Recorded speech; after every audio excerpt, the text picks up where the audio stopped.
is devastating.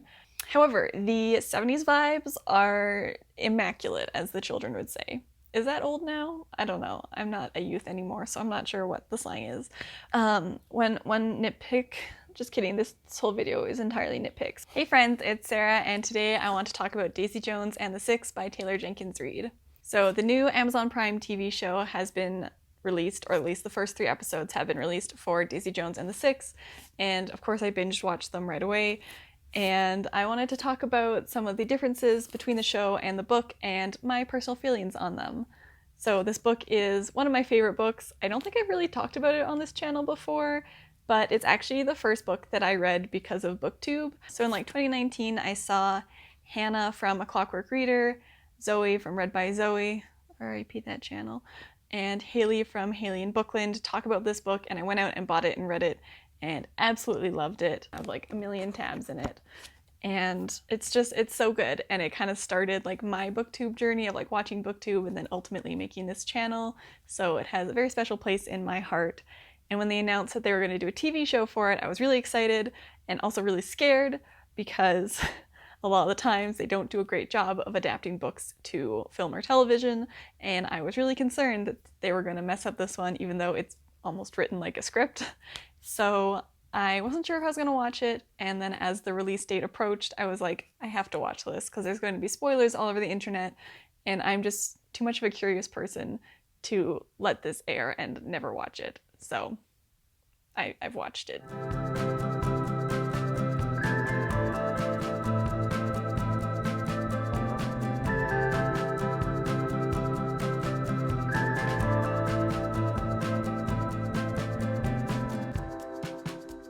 So I wanted to talk about kind of like an overview of the first 3 episodes and like the show as a whole without spoilers. I'll talk about like the differences between the book, how I feel about them, and then I will go into like each episode in more depth and give spoilery thoughts. So if you don't want to see the spoilers, if you haven't watched it yet, then like I'll put little chapter markings in here and you can just stop watching after my overview. But if you have watched it and you want my spoilery thoughts, then those will be available as well. I also wanted to make this a series on my channel, just like a little mini series. So each time that they release a new batch of episodes, I want to film my thoughts on them. I think the next one I'm thinking of doing a like live reacting kind of video, like how Cindy does with like Shadow and the Bone series. But I'm not quite sure what the format will be for the other 2 drops of episodes. So if you have any ideas, any kinds of videos you would like to see me do about Daisy Jones and the Six, then like let me know. I'm very open to any ideas because I really want to talk about the show with people. So overall, I thought it was interesting that they chose to do, it's like sort of a biopic the way that the book is, but it is like more like flashbacks and then like present day talking heads. So it doesn't feel like an actual documentary about this band. There are a few interviews from like back in the day with a couple of characters, but there are not as many like talking heads as I would think, and it's not like a reenactment. It's like as though we have gone into the past to like watch this all play out. So I thought that was an interesting take, considering that the entire book is written as like interviews with the cast. And like one of my favorite things about this book is that when you read it, I feel like you can really clearly picture everything. It feels like you have a movie playing in your mind. Like this book more than any other is like, it's like almost visual to me, like I'm visualizing it the whole time. It barely feels like I'm reading it. It feels like a movie is playing in my brain. And so I thought it was interesting that it wasn't more documentary style. I'm not sure if it's good or bad. I think some of the transitions between the talking heads and then like the like past don't mesh quite as well as if it had been a documentary. Take this with a grain of salt. I don't know anything about movies or film or TV or any of that. These are just kind of my thoughts based on how much I love this book. But I feel like in documentaries you've got a script, right? So you have like the talking head and then you have a transition into a reenactment or like, you know, scanning a picture or whatever, and then you have like a transition back. Whereas when you are in the past, there's not really kind of that like transition. Even like with jump cuts, it felt like they just like were like, here is a whole scene and we just like randomly put a talking head in the middle of it and then like the scene continues. I don't know. I can't quite articulate it, but it doesn't feel as smooth as if it had been like an actual documentary feel. It's not terrible, it just like feels a little clumsy maybe. However, the 70s vibes are immaculate, as the children would say. Is that old now? I don't know. I'm not a youth anymore, so I'm not sure what the slang is. But it, like, the costumes are amazing. The vibes, you know, they've got everyone like smoking cigarettes all the time, which is disgusting, but very in keeping with the time. I love that each episode has a like actual song title from like the 70s as the title of the episode. I think that's really neat. And that they actually use like music from the era in there. It's not all like music from like the Daisy Jones and the Six Band. There is other music like Carole King and stuff in there, which is super awesome. I really like the casting for Billy and Camila and Eddie and Simone. I think those parts were cast really well, like especially Billy is like very convincing. He makes you really root for him. I think the actor does a great job of being like, you know, like this is kind of like the tragic hero of the story. Like you really feel for him, and even when he's kind of being a bit of a dick, you just like he's got that kicked puppy look a little bit. So you're like, oh, poor baby. I like that Camila is she's still very strong the way she is in the book, but she's like a little more human than she sometimes is in the book. Like she's not necessarily shown as like this well of patience and understanding and everything, as she like kind of comes across in the book as almost like saint-like. And I will talk about this a little bit more in the spoilery part. But I think it's interesting to see her as kind of like from a more objective point of view of being like, yes, she is like, she sticks by Billy when a lot of people wouldn't, but it's not all like, you know, I forgive you, my child. It's like, you better smarten up or like you're gonna lose the best thing you ever had. I found the first 2 episodes like a little bit slower. There's a lot more kind of like backstory, like Daisy's backstory. I don't know, it felt longer, but I don't think it is. It's just like her childhood is longer maybe. I feel like Daisy so far hasn't really come across as like a huge party girl like she does in the book. I think, like, you know, they do have the thing where she's like, oh, I use like drugs till I wake up in the morning, and then I have like a glass of champagne, but that's gonna make me too tired, so then I have a cup of coffee and I call it like an up and down. But like, I don't know, I feel like we haven't really seen the chaos of her party girl lifestyle so far, which like I think that could really change in the next few episodes. There's definitely like when she's kind of more in with the band a chance to like show how she's off the rails a little more. But so far it's just been a lot of like her trying to like write songs, and so you don't really see her going out or anything. You see her like at home in her bed writing, and so she kind of has more of a like country girl, small town, wholesome girl vibe so far, which is kind of bizarre to me. I'm also not sold on the casting for Karen. Suki Waterhouse is a literal model and British, and it was so jarring to hear Karen speak for the first time and her have this like sophisticated British accent. I think that is the casting where I'm the least convinced. Like Daisy, I'm not entirely sold on either, but I think the actress really fits older Daisy. Like in the talking heads, I'm like, oh yeah, that's totally Daisy Jones. But like as younger Daisy, I'm not so sure. And then the actress for Karen, I'm like, that's not Karen. That's not Karen. And she's got more of like the party girl kind of vibe, which I feel like I didn't get as much from Karen in the book. Like she was, you know, like I don't really want to settle down, I want to do this forever, but I thought it was more like I want to like seriously make music forever, not I want to party forever. Was how I felt like she was in the book, whereas like in the show she's like a little more party and like blasé about things. I don't know. We'll see. I'm still open to like letting these characters grow on me and letting the actors like prove their worth, I guess. I don't know. Not that they have anything to prove to me, but like I am still open to these actors. Just like right off the bat, I'm like, I don't know. I'm not too sure. So yeah, so far it's good. I probably shouldn't have reread the book right before watching the TV show, because now I'm nitpicking, but I'm still gonna watch it. I think the first 2 episodes are a bit slow, but the third one was a lot more interesting to me, and so I will definitely keep watching, obviously. But yeah, I don't know. it's mixed feelings at the moment, but that's the end of my like overall review, and now we will get into the spoilers. So a couple of just like overall spoilers. So the first one is that there is 5 members of the band now. So you have Warren, Eddie, Billy Graham, and Karen.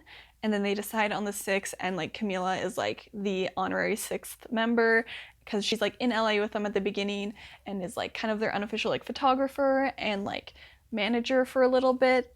And I did like the inclusion of Camila more in the band, but I didn't like that there were 5 band members and they cut out Pete. So they originally had someone that they'd called Chuck Loving, who was a combination of like Pete Loving and Chuck from the book, because Chuck in the book goes off to war, like the Vietnam War, and dies, and then Pete is like part of the band, and he is just kind of like, I don't want anything to do with the drama, I have a girlfriend back home, and that's all he does is like call his girlfriend back home and be like, I can't wait to be with you. And it's not like, he's not like super invested in the band the way that the others are. He's like, this is fun, I like being able to make money off music, but this isn't like the be all end all of my life. But they decided to combine those 2 characters in the series into Chuck, who goes off to dental school instead of joining the band. I don't know. I'm not a huge fan of it. I'm not gonna lie. I think it would have been interesting to just kind of have Pete as an almost background character, where he's just kind of like in the backgrounds of various scenes, not doing stuff, maybe. I don't know.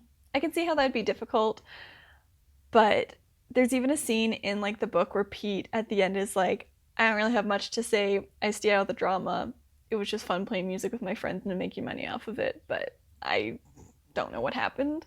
And just have him kind of like be in the background of the shots, or like calling his girlfriend or whatever. So I don't know, the fact that there's only 5 band members and they called the 6th,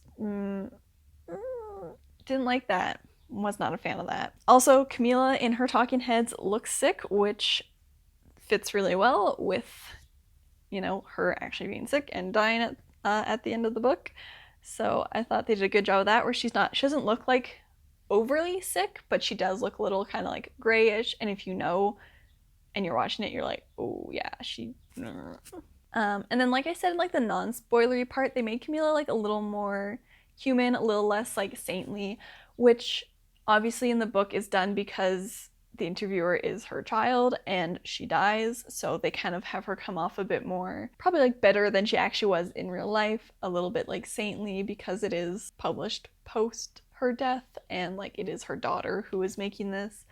So I think the fact that we have more of a like memory flashback than like an actual like documentary biopic happening means that we get a more objective view of the characters in the past, which I can appreciate, but I feel like so much of what I enjoyed about this book was the fact that you had these people telling the story in their own words and like contradicting each other, and you could see kind of each of them had their own bias and how that like seeped into the story. And then at the end, with the twist of it being like Camila and Billy's daughter who was doing the interview, you have that really interesting kind of look back at like, oh, then like, you know, how much were people kind of fudging the truth, trying to like paint a better picture of things than they actually were. Like, I know for me, once I read that twist, I was like, I need to reread this book, because then knowing that information, it changes how you read the story and how you understand the characters. So I think there's less of that in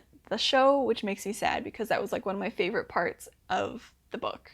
So now we will get into the episode by episode breakdown. So we're just going to talk about like some of the differences between the book and the series. So in episode 1, there's kind of more of like Daisy's childhood being neglected by her successful parents, whereas I feel like that's kind of like a couple lines in the book. I did like the part where when you kind of got Daisy like starting to party, where she says, people say I was naive. I wasn't naive. I was a baby. I really like that acknowledgement of like, she was 15 when she first entered the scene, and that's so young. Like, she's so young, and she's not naive because like she's a literal child. What is she supposed to know more about? So I thought that was a good acknowledgement of like, she started off way too young and it just kind of spiraled from there. We also have Billy and Camilla meeting in a laundromat instead of at like a hotel bar where she was working, but you do have the iconic line where he's like, just give me your number and I'll write a song about you. We also have an interesting thing where Eddie is kind of interested in Camilla too, and in like later episodes he doesn't act on it, but you can kind of see him being like I hate you, Billy, because you got the girl I wanted. And I think this series is doing a good job of kind of building up the like festering hatred of the Eddie-Billy relationship, because in the book, Eddie's just kind of a dick. I feel like he's just like, he seems bitter for not really any reason other than he's like kind of jealous of Billy.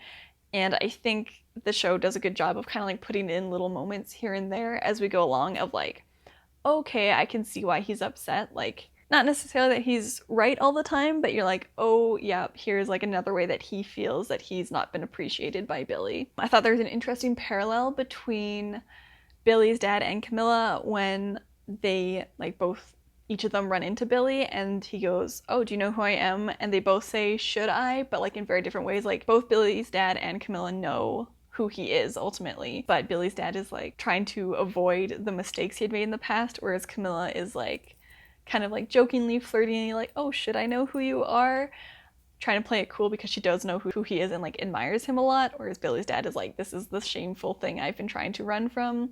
So I just thought that was an interesting comparison between the two. Like, it's the same answer but said very differently, and you know, one of them is like the ending of the relationship and the other one's like a beginning of a relationship. It's interesting they had the band start as like Graham's idea and then Billy like comes in and swoops in and takes over, which I think again kind of contributes to the feeling of like Billy being like, I'm the main character of this story, and everyone else being like, I guess.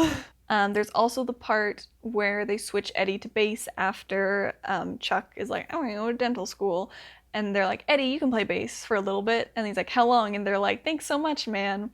Again, like creating that tension between Billy and Eddie and seeing that like resentment starting to form in Eddie. I really liked the line where Billy says, it's not enough to meet the right person, you have to meet them at the right time as well. I can't remember what it was about, but like knowing the whole scope of the story, you know that it's also about Daisy. One nitpick, just kidding, this whole video is entirely nitpicks, but another nitpick was like one of my favorite lines. I have a lot, but like one of my favorite things in the book is when Daisy says, I had absolutely no interest in being somebody else's muse. I am not a muse. I am the somebody. End of fucking story. I love that line. It's so good. And I was a little disappointed that she says, I'm not the muse, I'm the somebody, in a fight with like a boyfriend. Like he was like, oh, maybe I'll use your like up and down thing in like a script. And she's like, who's to say I won't use it for something? And then they get into like a fight in the parking lot. And then that's when she says, I'm not the muse, I'm the somebody.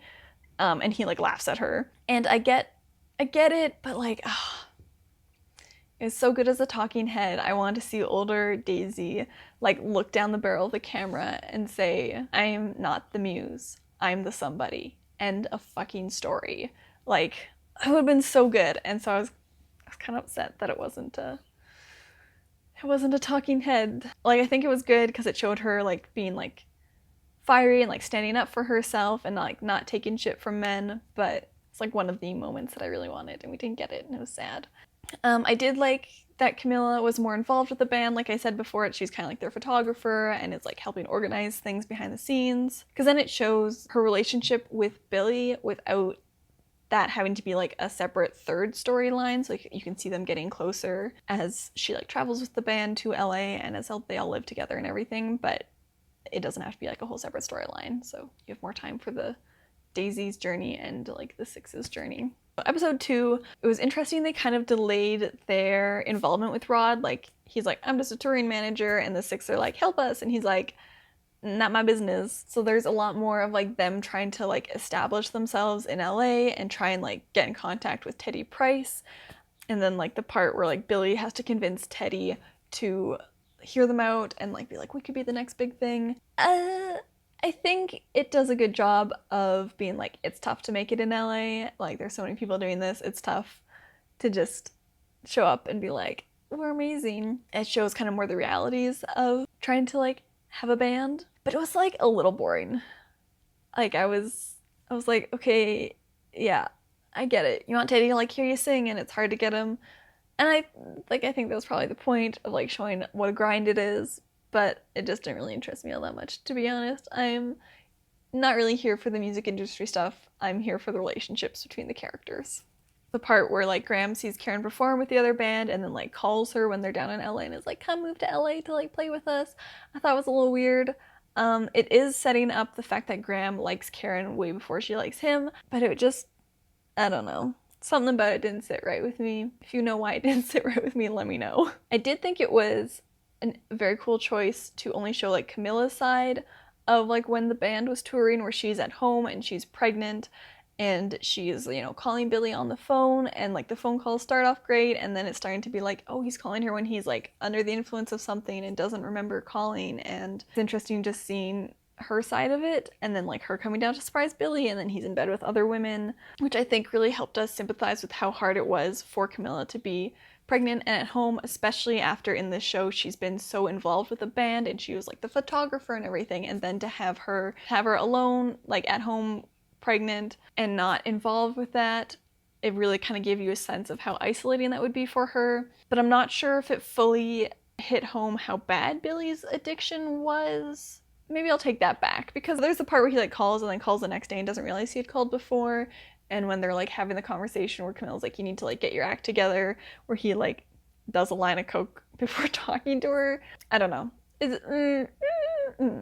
I think it's just kind of like towing the line of like showing how bad Billy's addiction was. So we're gonna go with like neutral feelings on that. Then there's a part where Camilla is giving birth and Teddy goes to get Billy and is like, you got a baby, you gotta go meet her. I liked in the book that it was like Camilla being like, here's what's gonna happen. Like she's through Teddy. Like Teddy goes to see her and then he comes back and he's like, all right, so Camilla says you have two choices. You can get your ass up there right now and be a good husband and father, or I can drive you to rehab. Those are your choices. And Billy kind of like thinks about like, I could just run away. And then Teddy says Camilla didn't give any other options, Billy. Whereas in the show it says, I can't do this, I can't do this. And then Teddy is like, get the fuck out of my car because you have to do this. And then Billy gets out and then Teddy's like, okay, fine, come back in, but like if you can't meet your daughter, then we're taking you to rehab. Kind of playing more of like the fatherly role. And I liked it when it was Camilla being like, look, this is how our life is going to be. You are going to either be a father right now, or you're going to go to rehab and then be a father, but like you can't leave me. I kind of like that a little bit better, so a little sad about that too. The actress for Daisy Jones has like a really good voice, but it was different than what I imagined Daisy's voice to be, because they talk about Daisy kind of being like untrained and having a bit of like a rasp to her voice. And I feel like in the show she doesn't quite have that rasp yet. Maybe that's a thing that's later. And I know it's like a silly thing to nitpick because you can't really change your voice. Like it's not like you can be like, you need to be raspier for this if your singing voice is not like that. But it was just, yeah, I don't know, her voice is like a little sweeter than I thought it was going to be. Episode 2, I feel like the second half, it was like, okay, now we're starting to get into kind of like the meat of this story and like the harder hitting themes, because the first like episode and a half were just kind of like, bands are trying to make it, Daisy Jones is trying to make it. In episode 3, I liked when Teddy said, oh, and Daisy, this is now the worst song on your album, when she finally like writes a good song for him, and he's like, all right, you can make a whole album, but like they all have to be better than this song. I thought that was pretty funny and a cute little like building the relationship between the two of them. This episode was when I was really like, okay, they cast Billy really well, because the scene where Graham is picking up Billy from rehab and then is like, oh my god, I was playing with like my niece / your daughter and like she smiled at me, and you know, and he's just talking about like little mundane things, but that show that he has spent a lot of time with this baby and like knows her really well, and then Billy just starts like sobbing, is devastating. Ugh, it hurt me so bad. I felt so bad for Billy. That's when I was like, okay, all right, I'm digging Sam Claflin as Billy. And then also the moment where he's like going to meet his daughter and he's got his little hat in his hands and he's like wringing the hat because he's so nervous to meet her, also just like broke my heart a little bit. It was, ugh. I think they did a good job of like selling Billy as this like tragic hero kind of. Then they also have Billy like quit the band and be like, nope, I'm outie, I gotta hang out with my kid and my wife, so sorry guys. I know I made us all move to LA and you got no other job prospects, but I'm quitting the band. And then the record label drops them. In the book, it's just that the record label's like, oh, we're not too sure about this. You guys like stop touring partway through, and they kind of lose confidence. But here it's like Billy quits the band, and then Eddie's like, I'll be the front man, because of course he would, because that's Eddie. And that's just like another thing come between the two of them later. I loved Simone, gay Simone, getting hit on by Bernice. So cute. I hope there's a little bit more of that because Simone's great. She's just so solid. And I had kind of forgotten about her a little bit before rereading this book, and I was like, oh, what a like good friend. I feel so bad for her having to like watch Daisy kind of spiral into the mess that she becomes by the almost the end of the book. But I feel like I have developed a new appreciation for Simone, and in this episode I was like, yes girl, live your dreams. And I like that they, what is it, when they have her talking heads, they have like Simone, Jackson, like disco pioneer or something like that, where you're like, she's like an icon in her own right, which I really liked. I also liked at that same party when Daisy pushes Wyatt into the pool and then sings the song that got him famous, but that she had written back at him. And I was like, oh, that's real Daisy Jones. Like, I feel like that's like the messy party girl that I'm used to from the book. Complete opposite side, poor Simone being groped by the producer while she's just trying to make music. I feel like there was a lot of discussion in the book about like feminism and about like women in the music industry in that time period and how rough it was. So seeing that happen to Simone is just so heartbreaking. You can feel what she's feeling. I think that actress is really great as well. I just so creeped out. I liked the part where Camilo said that she moved to LA with Billy but not for Billy. I thought that was very interesting and like important distinction to make, where she's like, yes, I love you and I came with you, but like I didn't just do it for you. You are not the center of my universe. So Camilla just always keeping him in his place, which we love. Also, like, that's an ugly baby. I'm sorry, that baby has way too much forehead. That is such an ugly baby. Guys, you made an ugly baby. I'm sorry. And then Eddie trying to like stir up trouble between Billy and Camilla, being like, oh, you just forgave him? Just like that? Like everything's back to normal? So weird. Fuck you, Eddie. Get out of here. This is not your relationship. Move. Leave. Dickhead. Another like sad puppy Billy moment when he's like, I want to play a song for you. And then Eddie is like, you quit the band, fuck off. Which is like a little bit fair. Like he did kind of abandon them for a little bit there. So like he's not entirely wrong, but then he just goes like too far and is like a real jerk about it. It was very sad. Poor sad Billy. Where he's just like, oh, like a little heartbroken face, like, okay, yeah, that's fair.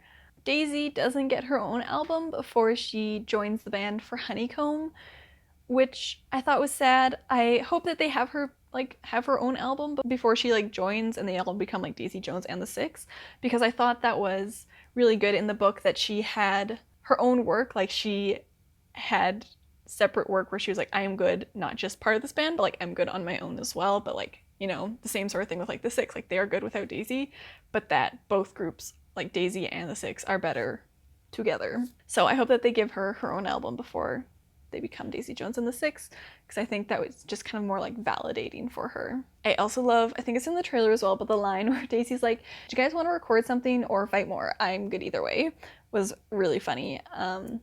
Very Daisy. And then, so finally Honeycomb, which they called something different. I think it's called Look at Us Now actually on the album, and then like Honeycomb in brackets. I really like the song, good Fleetwood Mac vibes. It is not the song from the book. So I went and I did a deep dive, and at the back of the book, there is like a bunch of lyrics for an assortment of the songs from the Six. Not all the songs, like the lyrics for Honeycomb aren't in there, and there's like other songs mentioned in the book where like there's just like a couple lines and not like the full lyrics. But I looked at those, and then I went and I looked at the Aurora album that has been like released on the internet, where you can listen to the music from the series. And I found that there are 4 songs on the actual album that have the same title as songs in the book.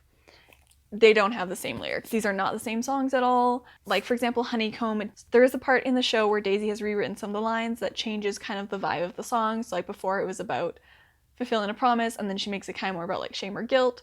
Whereas like in the book, there's the lines that Billy wrote were, "The life we want will wait for us. We will live to see the lights coming off the bay, and you will hold me, you will hold me, you will hold me until that day." And then Daisy changes it to ask as like questions of like, will the life we want wait for us? Will we live to see the lights coming off the bay? And will you hold me? Will you hold me? Will you hold me until that day? Again, like changing it from security to like insecurity. So the same vibes, but it is a different song entirely. And the Honeycomb lyrics feel a little bit more like Regret Me vibes a little bit, or like Turn It Off or Impossible Woman, because it says like we can make a good thing bad.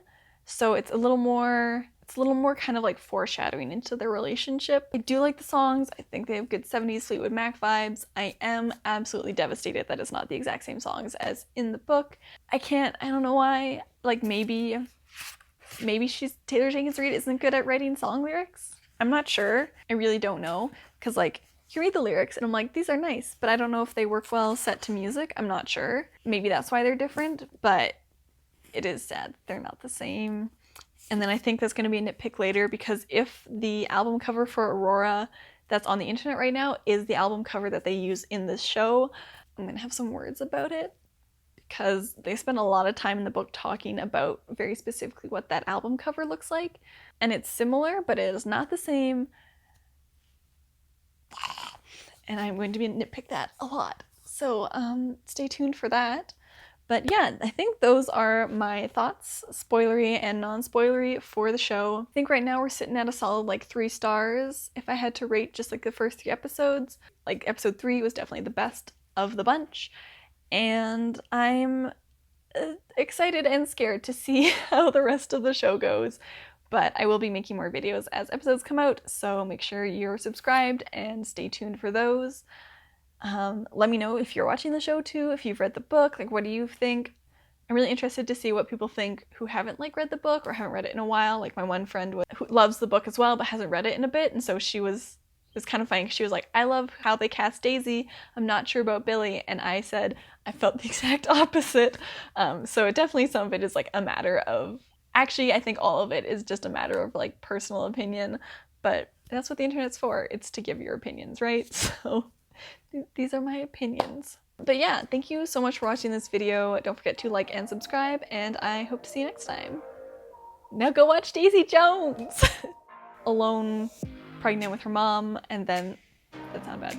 So she comes up, giving you my thoughts and feelings.